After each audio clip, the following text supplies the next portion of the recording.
ನನ್ ಅವ್ರ ತಂದೆ ಮನೆ ಹತ್ರ ಹೋದಾಗ ಮನೆ ಹೊರಗಡೆ ಬೀದಿಯಲ್ಲಿ ನಿಲ್ಸ್ಕೊಂಡು ಇವ್ರು ಎಲ್ಲರೂ ಅವಾಚ್ಯ ಶಬ್ದಗಳಿಂದ ಸಿಕ್ಕಾಬಟ್ಟೆ ಬೈತಾರೆ. ಏನಂತ ಅಪರಾಧ ಮಾಡಿದೀವಿ ನಾವು? ನಾವೆಲ್ಲನೂ ನುಂಗ್ಕೊಂಡು ಅವಮಾನಗಳನ್ನು ಸಹಿಸ್ಕೊಂಡು ಎಲ್ಲ ನುಂಗ್ಕೊಂಡಿದೀವಿ. ಯಾಕೆಂದ್ರೆ ಬೇಡ, ಒಂದ್ ಹೆಣ್ಣು ಮಗು ಮೇಲೆ ನಾವು ಆ ಹೆಣ್ಮಗು ನೋಯಿಸೋದು ಬೇಡ, ಇರ್ಲಿ ಅವಳ ಇಚ್ಛೆ ಇದ್ದಂಗೆ ಇರ್ಲಿ ಅಂತ ನಾವು ಸುಮ್ಮನೆ ಇರ್ತೀವಿ. ಈ ತರ ಏಕಾಏಕಿ ನಮ್ಮನ್ನು ಎಳೆಯೋದು ಯಾವ ನ್ಯಾಯ ಅದು? ವರದಕ್ಷಿಣೆ ಕೇಳ್ಬೇಕಾ ನಾನು?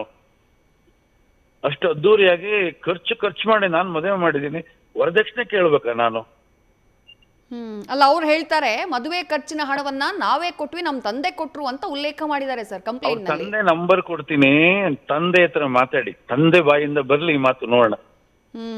ಅಲ್ಲ, ಅವರು ತಂದೆಯನ್ನು ಕೂಡ ಆರೋಪಿ ಸ್ಥಾನದಲ್ಲೇ ನಿಲ್ಸಿದ್ದಾರೆ ಕಂಪ್ಲೇಂಟ್ ನಲ್ಲಿ. ನನ್ನ ತಂದೆ ಶಿವಕುಮಾರ್ ಕೂಡ ಕಾರಣ ಅಂತ ಹೇಳಿದ್ದಾರೆ ಅವರು.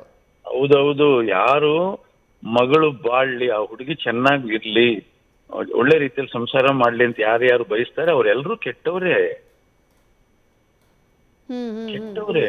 ಮಗಳು ಚೆನ್ನಾಗಿರ್ಲಿ ಅಂತ ತಂದೆ ಬಯಸ್ತಾನೆ, ಸೊಸೆ ಚೆನ್ನಾಗಿರ್ಲಿ ಅಂತ ಮಾವ ಬಯಸ್ತಾನೆ. ಇಷ್ಟೇ ತಾನೆ ಇದು ಅಪರಾಧನ ಇದು?